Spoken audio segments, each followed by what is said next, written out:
Balochi. Let's come on to Balochi.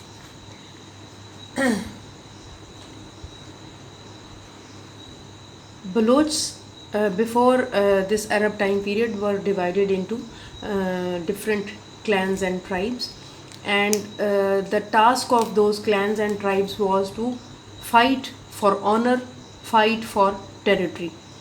And whenever these expeditions were done, the account were composed with exaggerated details. یعنی کہ جب ایک دوسرے پہ حملہ کرتے تھے عزت کی خاطر، ایک دوسرے کی اوپر حملہ کرتے تھے علاقے کو بہتر بنانے کی خاطر، تو پھر جو کہانی ہوتی تھی یا جو ایونٹ کی ڈیٹیل ہوتی تھی اس کو ساری کو ایگزیجریٹ کر کر کے، یعنی کہ بڑھا چڑھا کے اپنی بہادری، وہ ہمیشہ ہر کوئی کرتا ہے، تو وہ اس کو ڈیٹیل کو انٹر کیا کرتے تھے. اور یہ قصیدے وہی جو میں نے آپ کو پہلے بتایا کہ یہ جی تعریفی پوئٹری جو ہوتی تھی وہ لکھا کرتے تھے، اور اپنے دشمن کو کنڈیم کرتے تھے کہ جی وہ بہت برا تھا، وہ بہت غلط تھا، اس نے یہ خرابی کی، وہ خرابی کی.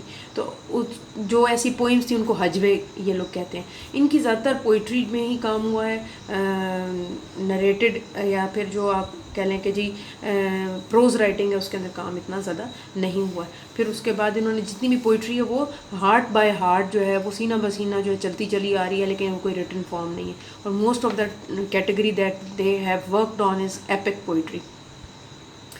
Linguists believe that the Balochi system or Balochi language belongs to the family of the Aryan languages. We can divide the Balochi poetry into 4 kinds. Epics, جو کہ بلوچ ٹرائبس کی جو بہادری اور ان کی پوری پوری لینیج ہے، یعنی کہ کہاں سے شروع ہوئے، کدھر گئے، کیسے ہوا، اس کے اوپر ان کی سینہ بسینہ چلتی ہے. نریٹو آف دا وارس، قصیدے. پھر اس کے بعد اور کنڈمنیشن آف دی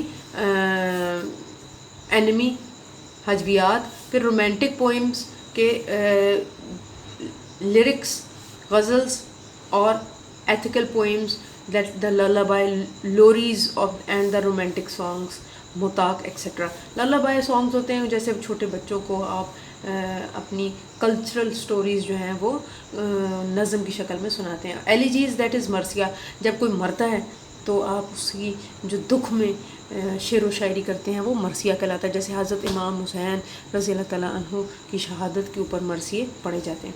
زیادہ تر بلوچی اسٹائل جو ہے وہ بہت سمپل ہے اور بلوچی وے آف لائف کے اوپر ہے، and it is the honest portrayal of the events.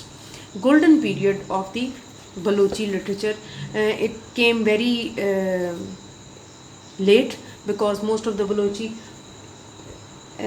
detail is not written. سو بعد میں بہت دیر میں اس کو لکھا گیا، اسی لیے اس کی جو گولڈن پیریڈ ہے وہ بھی بہت لیٹ ہے. 19th سینچری جو ہے وہ اس کا گولڈن پیریڈ کہلاتا ہے. اور کلوڑا رولرز تھے، یہاں پر بھی کچھ اسپیلنگ مسٹیک تھی، میں نے ٹھیک کر دی. کلوڑا رولرز جو تھے نا وہ پیٹرن تھے. پیٹرن مینز بہت دل دادا تھے، رسیا تھے لیٹر اینڈ لٹریچر کے. تو انہوں نے بہت زیادہ ان کو اسسٹ کیا کہ بلوچی لٹریچر کو ریٹن فارم دی جائے. ایمیننٹ ان کے پوئٹس جو ہیں، یعنی کہ سب سے پرومیننٹ پوئٹ جو ہیں وہ مرزا غلام محمد ناطق مکرانجیس، یہ ہیں ناطق مکرانی یہ ہیں. اور یہاں پر بھی کوئی مسٹیک ہے، مکرانی از دا موسٹ ہے. مکرانی یہ سب سے زیادہ ان کے پرومیننٹ پوئٹ ہیں. پھر اس کے بعد یہ جو تھے نا مرزا غلام محمد ناطق جو تھے، یہ اسی ٹائم پیریڈ میں تھے جس میں مرزا اسد اللہ خان غالب تھے. اور اس ٹائم پیریڈ کے اندر بہت سارے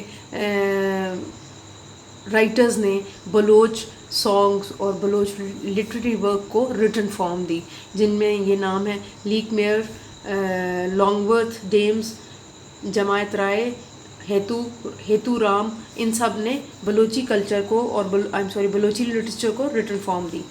لٹریری ورک جو انہوں نے خود کیا ہے دیٹ از میر چاکر خان، حمل رند، یہ سب سے زیادہ ان کے پرانے اور کلاسیکل بلوچی پوئٹس ہیں. پھر ہانی شاہ مراد جو ہیں وہ بلوچی کلاسک ہے. یہ ہانی شاہ میرا خیال ہے خاتون ہے ان کی، ہانی شاہ مراد. سید محمد تقی شاہ طیب اور مست توکلی اینڈ گل محمد زیب جو ہیں یہ ان کے ہائیسٹ ہیں بلوچی پوئٹس کے اندر. Mir Muhammad Anqa mid 20th century کے پوئٹ ہیں جنہوں نے میریٹوریس سروسز دیں for the cause of Pakistan.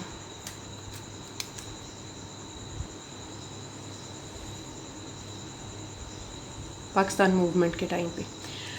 Most notable amongst the modern Balochi writers and poets are Muhammad Ramzan and Gul Khan Nasir and Azad Jamal uddin. اور بلوچی بھی باقی ہماری اوریجنل لینگویجز اور اردو کی طرح عربک اسکرپٹ میں لکھی جاتی ہے اور اس کو فائنلائز کیا گیا پاکستان بننے کے بعد. Now my dear students, all that this chapter is complete. آپ کے اگلے ویک میں جو میں نے کلاس لینی ہے آپ کی اس میں آپ کے اب میں نے long question and answers share کرنے. شارٹ جو ہے وہ نورین اسکرین شاٹ بھیج دیں گی آپ کو 5 اور 6 کے. اب میں جو ہوں وہ تھوڑا رک کر کے چیپٹر نمبر 8 آپ کا ایک ہی پیریڈ میں ہو جائے گا. اگلے ویک کا ایک پیریڈ جو ہے وہ میں چیپٹر نمبر 8 آپ کو کراؤں گی اور ایک پیریڈ میں آپ کو میں کویشچن آنسرس کراؤں گی ان شاء اللہ تعالیٰ. مجھے امید ہے کہ آپ کو یہ سمجھ آ گیا ہوگا. جو اگر کسی کو سمجھ نہ آیا ہو تو آپ موسٹ ڈیفینیٹلی اپنے گروپ میں کویشچن کر سکتے ہیں. اللہ حافظ.